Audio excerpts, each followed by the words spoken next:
হয়, আজি সংবাদমেল আয়োজন কৰা হৈছে। আজি সংবাদমেল এই কাৰ্যসূচীটোত উপস্থিত থকা দৰং জিলা আমচুৰ উপসভাপতি আমজাদ হুছেইন, সাধাৰণ সম্পাদক মাহিন আলী আৰু বালাবাৰী আঞ্চলিক সমিতিৰ সভাপতি মুজিবুৰ ৰহমান, সাধাৰণ সম্পাদক ৰমজান আলী, হামিদুৰ ৰহমান, সাংবাদিক দাদা বন্ধুসকল, আজি সংবাদমেল আয়োজন কৰাৰ উদ্দেশ্য হৈছে দৰং জিলাৰ অন্তৰ্গত এখন উচ্চতৰ মাধ্যমিক বিদ্যালয়ৰ ওপৰত অভিযোগ।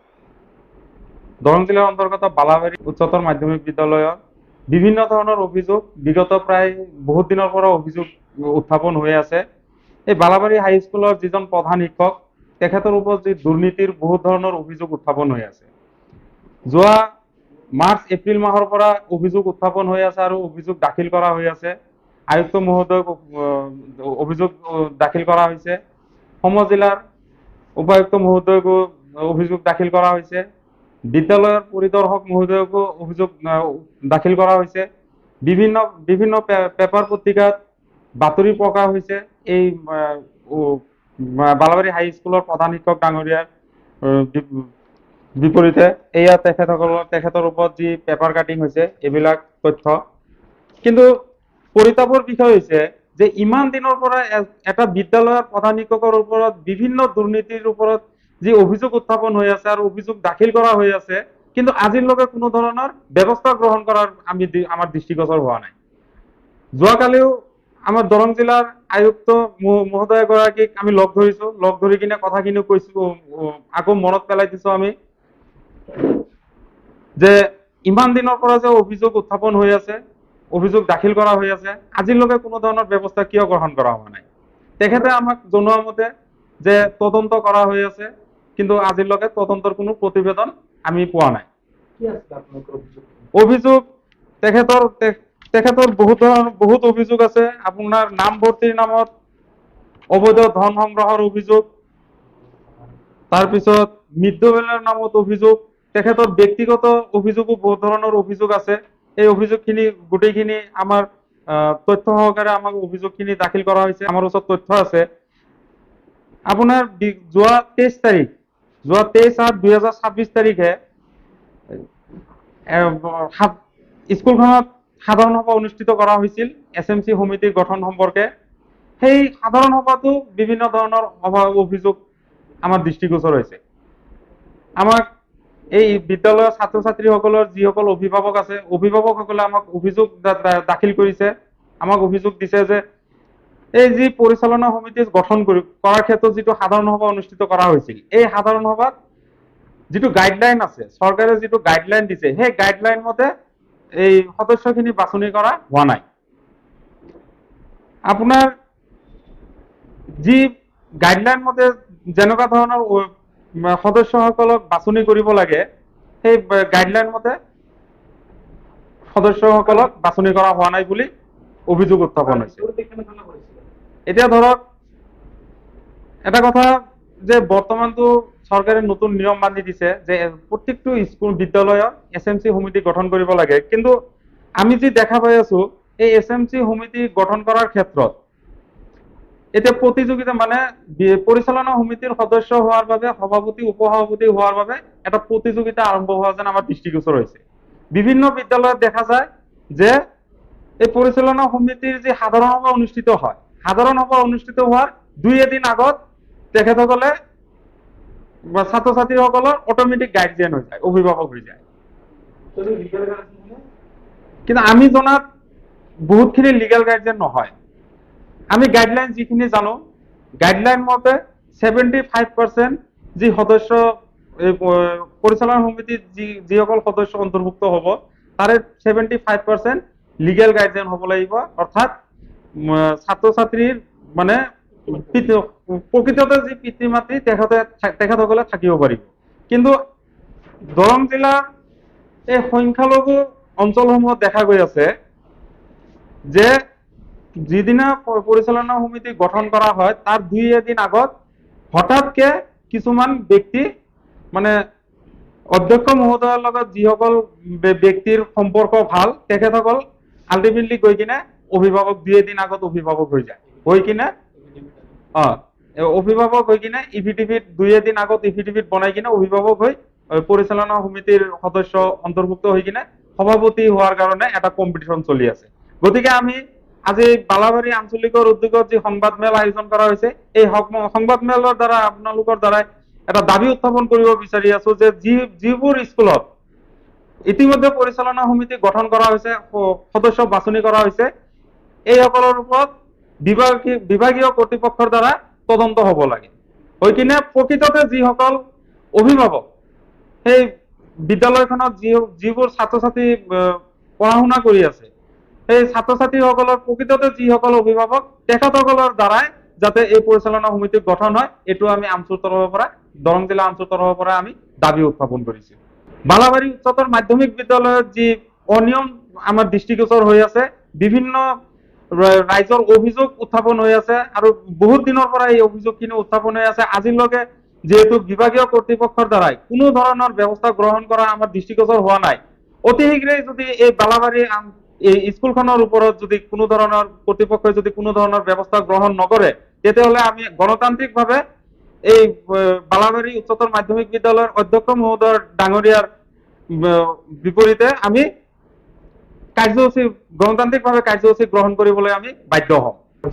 হয়, অভিযোগ দাখিল কৰাৰ পিছত তদন্ত বা গুৰুত্ব কমিটিৰে গঠন কৰা প্ৰক্ৰিয়া চলিছিল বুলি জানিব পাৰিছো। সেই পৰ্যায়ত কিমান পৰ্যায়লৈ আগবাঢ়িছিল কি কম? নাই, আমি ধৰক আমি কমপ্লেইনটো দিছো, আমি যোৱা এপ্ৰিল মাহত আমি কমপ্লেইন দিছো অলৰেডি। আপোনাৰ 12/5/2026 তাৰিখে আমি কমপ্লেইন দিছো।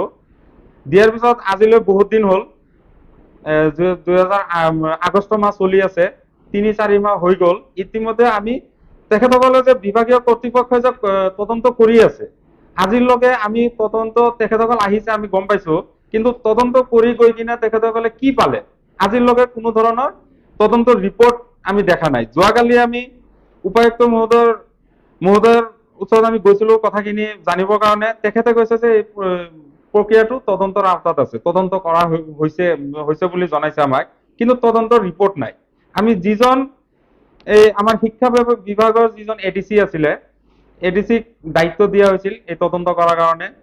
এডিচিৰ লগত আমি কথা পাতিলো, যিজনক দায়িত্ব দিয়া হৈছিল তেখেত অলৰেডি মানে ট্ৰান্সফাৰ হৈছে, ইয়াৰ পৰা যোৱা 19 তাৰিখে ট্ৰান্সফাৰ হৈছে।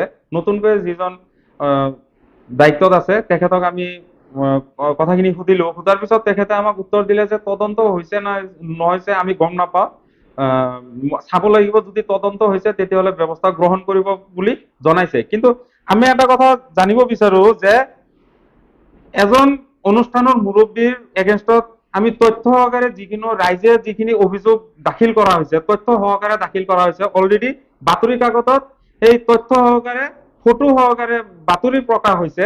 হোৱাৰ পিছতো আজিলৈকে তেখেতৰ ওপৰত ব্যৱস্থা গ্ৰহণ কৰি কিনে তদন্ত কৰিব লাগিছিল, কিন্তু আজিলৈকে কোনো ধৰণৰ ব্যৱস্থা গ্ৰহণ কৰা আমি দেখা নাই। আৰু দৰং জিলাৰ অন্তৰ্গত এনেকুৱা বহুত বিদ্যালয়ত এনেকুৱা ধৰণৰ ঘটনা সংঘটিত হৈ আছে। আমি বিদ্যালয়ৰ যিজন পৰিদৰ্শক আছে, পৰিদৰ্শক মহোদয়ে এই বস্তুখিনি তদন্ত কৰিব লাগে। আমি দৰং জিলা আমচুৰ পৰা তেখেতক আমি এটা কথা স্পষ্ট কৰি দিব বিচাৰিছো, আৰু অসম চৰকাৰক এটা কথা আমি স্পষ্ট কৰি দিব বিচাৰিছো যে যিজন ব্যক্তি বিদ্যালয় পৰিদৰ্শক হিচাপে দৰং জিলাত দায়িত্ব লৈ আছে, তেখেতে দায়িত্ব পালন কৰিব পৰা নাই। তেখেতে যদি সঁচাকে নিজৰ দায়িত্ব পালন কৰিলে হয়, তেতিয়াহ'লে এই বিদ্যালয়সমূহত ইমান দুৰ্নীতি নহলে হয়। অকল বালাবাৰী হাইস্কুলৰ দুৰ্নীতি নহয়, এনেকুৱাকে বহুতো তেনেকুৱাকে বিদ্যালয়ত দুৰ্নীতি হৈ আছে।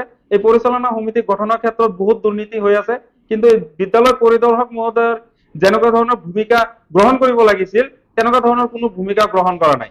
আমি তেখেতৰ লগত কথা পাতিছো, তেখেতে আমাক জনাইছে যে 1000ৰ ওপৰত স্কুল আছে তেখেতৰ আণ্ডাৰত, তেখেতে কেইটা স্কুলৰ সমস্যা সমাধান কৰিব। এতিয়া আমাৰ প্ৰশ্নটো হ'ল, যদি তেখেতে সমস্যা সমাধান কৰিব নোৱাৰে তেতিয়াহ'লে তেখেতৰ দায়িত্বৰ পৰা অব্যাহতি ল'ব লাগে। তেখেতে দায়িত্বত থকাটো নৈতিক অধিকাৰ নাই। যদি তেখেতে দায়িত্বত আছে তেতিয়াহ'লে 1000 নহয়, 5000 স্কুল যদি তেখেতৰ দায়িত্বত আছে, এই 5000 স্কুলৰ দায়িত্ব তেখেতে গ্ৰহণ কৰিব লাগিব, তেখেতে ব্যৱস্থা গ্ৰহণ কৰিব লাগিব। আৰু তেখেতে যদি এই কথা কয় যে 1000ৰ ওপৰত স্কুলত আছে, মই কেইটা স্কুলৰ মই সমস্যা সমাধান কৰিম, তেখেতে যদি বিদ্যালয়সমূহৰ সমস্যা সমাধানেই কৰিব নোৱাৰে তেখেতে তেতিয়াহ'লে সেই চকীত বহি থকাটো নৈতিক অধিকাৰ নাই। সিহঁতে অভিযোগ আনিছে যে SMC গঠনৰ ক্ষেত্ৰত সাধাৰণ সভা অনুষ্ঠিত হৈছিলে, সেই সভাত বিভাগীয় কোনো ব্যক্তি উপস্থিত আছিল? আমি জনামতে সেই যি পৰিচালনা সমিতি গঠনৰ ক্ষেত্ৰত যি সাধাৰণ সভা অনুষ্ঠিত কৰা হৈছিল, আমি জানো গাইডলাইন মতে যে বিভাগীয় কৰ্তৃপক্ষৰ এজন ব্যক্তি হয়তো তাতে উপস্থিত থাকিব লাগে, কিন্তু আমাৰ দৃষ্টিগোচৰত তেনেকুৱা ধৰণৰ কোনো ব্যক্তি উপস্থিত নাছিলে, ডিপাৰ্টমেন্টৰ কোনো তেনেকুৱা ব্যক্তি নাছিলে। যিহেতু স্কুলবিলাকৰ এজন CRC থাকে এৰিয়া বেচিছ, সেইদিনা হয়তো মিটিঙত আমি CRC মহোদয়কো তাতে উপস্থিত থকা আমি দেখা নাই। হয়, আমাৰ যিটো অভিভাৱকসকলৰ যি অভিযোগ আছে, অভিযোগ আমাক জনোৱা মতে এই অধ্যক্ষ মহোদয়ে নিজে মানে ব্যক্তিগত হিচাপে যিসকল ব্যক্তিয়ে তেখেতৰ সহায় সহযোগ আগবঢ়ায় সেইসকল ব্যক্তিক অভিভাৱক বনাই কিনে সেই সাধাৰণ সভাত উপস্থিত ৰাখি কিনে মানে সদস্য বাছনি কৰা আমি গম পাওঁ। আৰু আমাৰ মূল দাবী হ'ল এই বালাবাৰী উচ্চতৰ মাধ্যমিক বিদ্যালয়ৰ অধ্যক্ষৰ ওপৰত যিখিনি অভিযোগ উত্থাপন হৈ আছে, নজৰুল ইছলাম, এই নজৰুল ইছলাম ডাঙৰীয়াৰ ওপৰত যিখিনি অভিযোগ আছে, এই অভিযোগখিনি অতি কম সময়ৰ ভিতৰত অভিযোগখিনিৰ ওপৰত ব্যৱস্থা গ্ৰহণ কৰিব লাগে। লগতে এই পৰিচালনা সমিতি গঠনৰ ক্ষেত্ৰত যি অনিয়ম দেখা গৈ আছে, এই পৰিচালনা সমিতিৰ সাধাৰণ সভাখন পুনৰবাৰ অনুষ্ঠিত কৰি বিভাগীয়